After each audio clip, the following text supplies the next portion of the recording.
Marianne Schmidt was born on October 30th, 1950 in West Germany to parents Helmut and Elisabeth Schmidt. Marianne lived with her parents and her 5 siblings, Helmut Jr., Hans, Peter, Trixie and Wolfgang, before moving abroad to Australia, where another brother, Norbert, was born.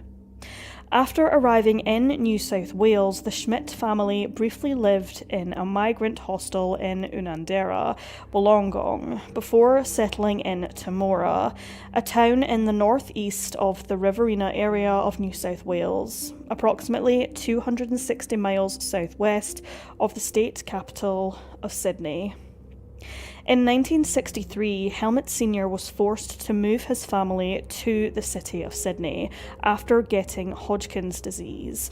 He was looking to get the medical treatment he needed, and he found this in the city. The Schmidts found a home in the West Ryde area, where they remained whilst Helmut was being treated, but unfortunately in June the following year, Helmut succumbed to the disease, leaving behind his grieving wife and 7 children. Living next door to the Schmidt family was an elderly couple, Jim and Jeanette Tague, and their granddaughter, Christine Sharrock, who was the same age as Marianne. They quickly became good friends after the Schmidt family moved in. Christine's father passed away in 1953, and her mother, Beryl, remarried and was living in the northwestern Sydney suburb of Seven Hills.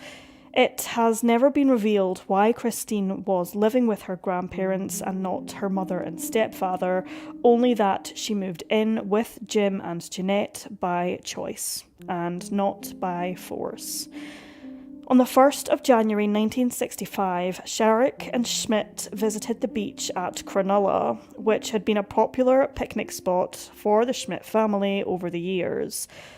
The following day, the Schmidt children visited the beach there again, without Christine Sharrock.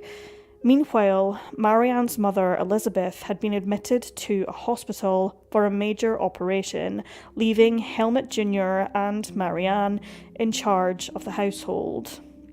On Saturday the 9th of January, Marianne and Christine asked Elisabeth if they could take the younger children to Cronulla the next day, and they were given permission. However, rain prevented this trip from happening. On Monday the 11th, accompanied by Schmidt's 4 youngest siblings, Marianne and Christine set off by train for Cronulla railway station after transferring at Redfern. They arrived at about 11 a.m, but it was extremely windy and the beach, unfortunately, was closed. The group then walked down to the southern end of the beach and sheltered amongst the rocks. 8-year-old Wolfgang still wanted to swim, so did his elder sister, Marianne, who went with him to a shallow part of the surf away from the rocks. After they returned to the group, they had a picnic. At some point during this time, Christine Sharrock left the others and went off alone. There is no evidence of her whereabouts during this period. It was also during this time that Wolfgang noticed a teenage boy hunting crabs. Later he claimed to have seen the same young boy twice more, once in the company of his sister and Christine, and again sometime later walking home. There has been doubt about his description of this person, as Wolfgang's testimony over time variously suggested that he had a homemade spear gun, a fishing knife, or possibly both.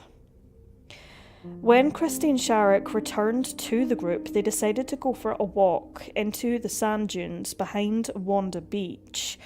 Around 1 p.m, the group had reached a point around 400 metres beyond the surf club, and they stopped to take shelter behind a sand dune, as the younger children were complaining about the conditions. 15-year-old Marianne told her younger siblings that she and Christine would return to the rocky area at the south end of the beach where they had hidden their bags, then return to fetch the children and head home. However, instead, the two girls continued into the sand dunes. When Brother Peter told them they were going the wrong way, they laughed at him and walked on, away from them.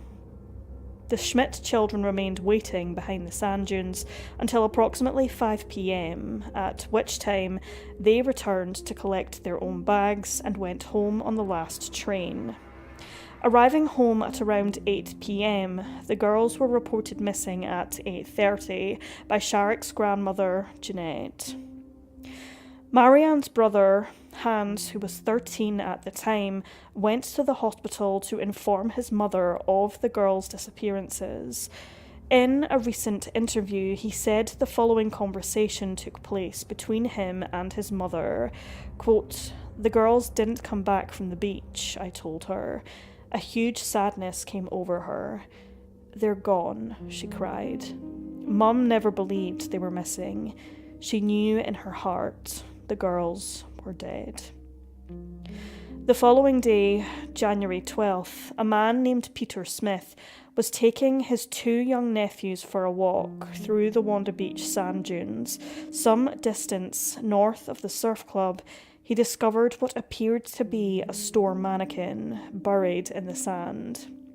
He brushed the sand away from the head and soon realised that it was, in fact, a body.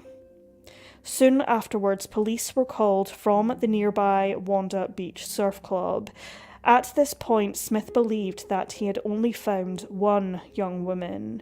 However, unbeknownst to him, a second body was lying just centimetres away. When the bodies were uncovered by police, Marianne was found lying on her right side with her left leg bent. Christine was face down, her head against the sole of Schmidt's left foot. From 34-metre-long drag marks leading to the scene, police determined that Sharrock had fled, possibly whilst Schmidt was dying, only to have been caught, incapacitated and dragged back to the body of her friend. Christine's skull had been fractured by a blow to the back of the head, and she had been stabbed multiple times. Marianne's throat had been slit, and she too had been stabbed several times. Their clothes had been cut, and attempts had been made to sexually assault both teenagers. An intensive search was undertaken to find the murder weapons, a long knife and some sort of blunt instrument, but they were never found. Tons of sand from around the murder scene was sifted through and various items were found, including a blood-stained knife blade, but police were unable to link it to the murders. The autopsy of Christine Sharrock found a blood alcohol content level of 0.015. However, alcohol was not found in Marianne's autopsy. Christine had also consumed some food that was different from the rest of the party. It is suspected this occurred whilst she went off by herself. Semen was found on both girls, but the autopsy showed that both of the girls' hymens were still intact. Marianne's brother Hans had viewed photos of her body at the time and said, quote, "I went to the scene with Mum and the police. I wanted to. The place the girls were killed was very isolated, even though it was only 2 dunes back from the beach. It was so quiet, I couldn't even hear the waves crashing. You could scream your head off and no one would hear a thing. No one would have heard the girls screaming for help. I saw the photos of Marianne's body. I asked to. She was completely mutilated.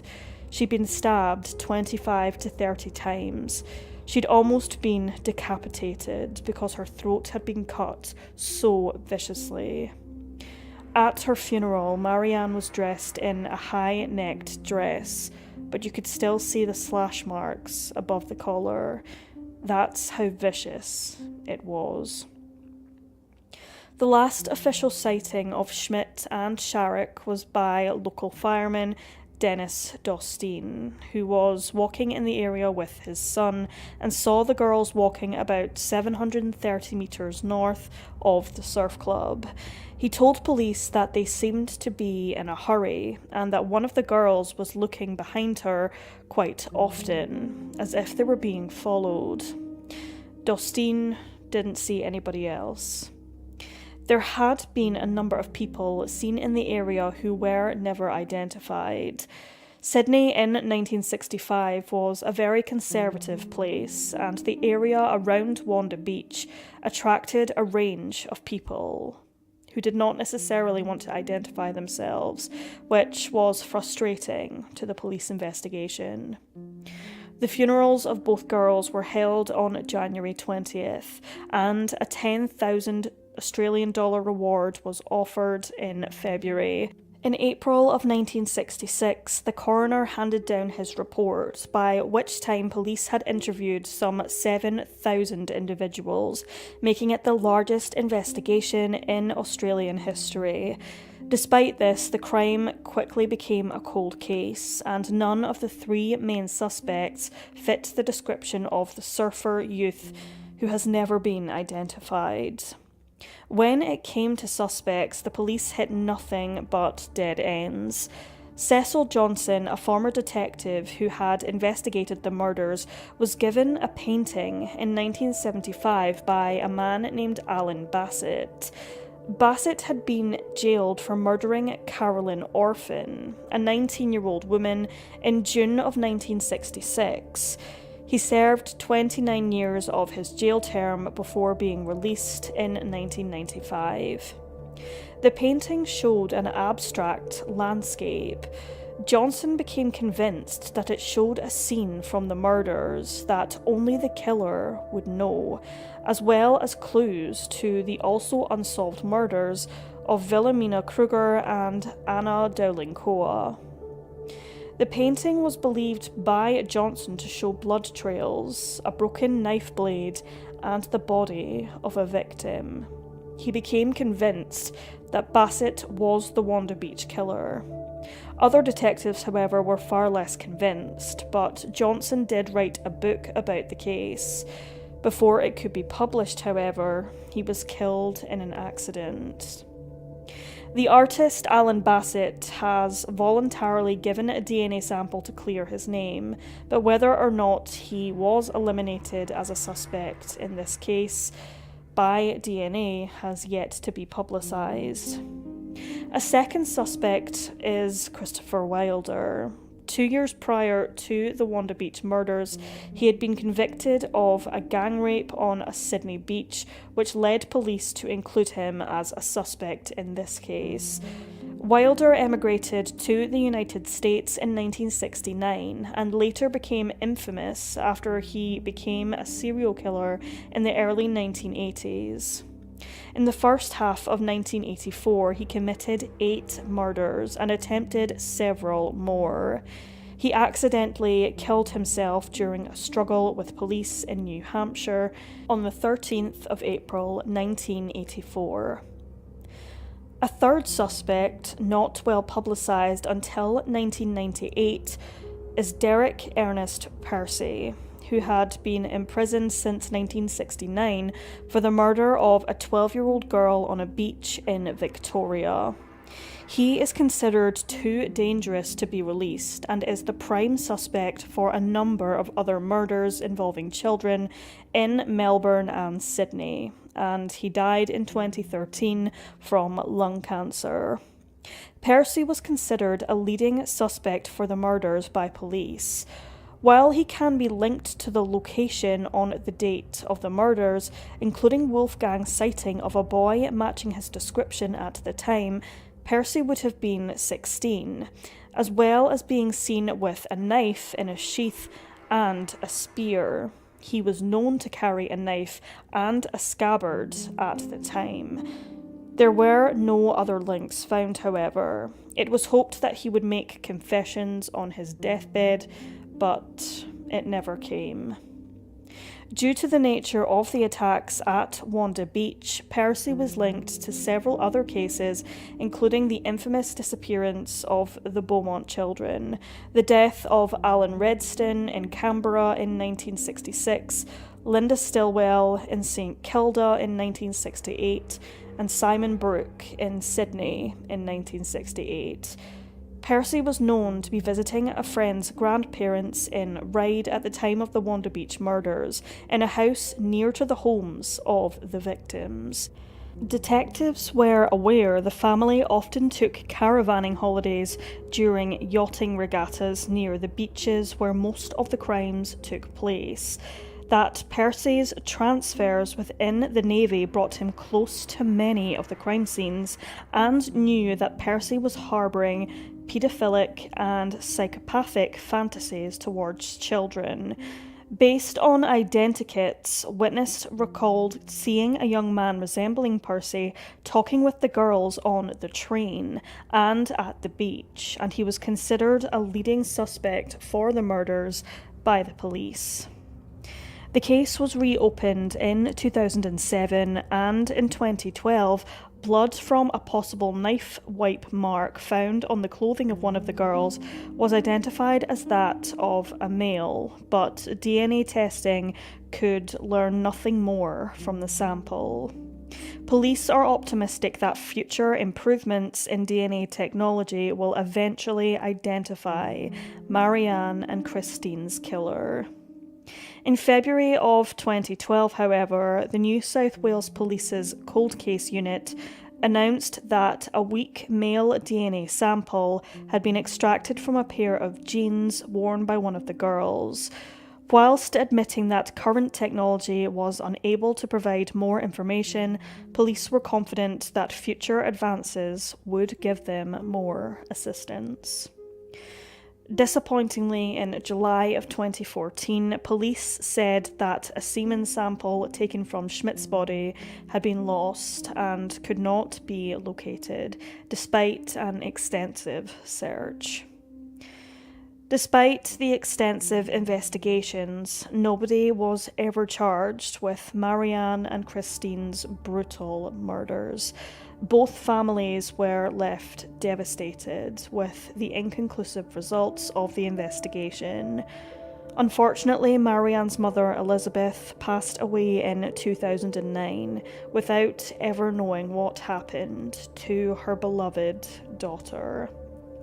For an interview with That's Life, Hans Schmidt, her brother, concluded by saying, quote, "Shocking as they are, I want the photos of her body released. If everyone knew the true evil that happened that day, someone would come forward. Nothing can bring back my sister or Christine, but it would mean so much to get justice. Perhaps the killer is already dead. I hope he is. I don't think he deserves to live after the pain he caused, but we need to know the truth." For Marianne Schmidt and Christine Sharrock, their lives were tragically cut short by a truly evil human being. For their families, their loved ones, heartache has never eased, despite the time that has passed. All they want are answers, and for the justice that the two girls deserve. The Wanda Beach murders remain unsolved.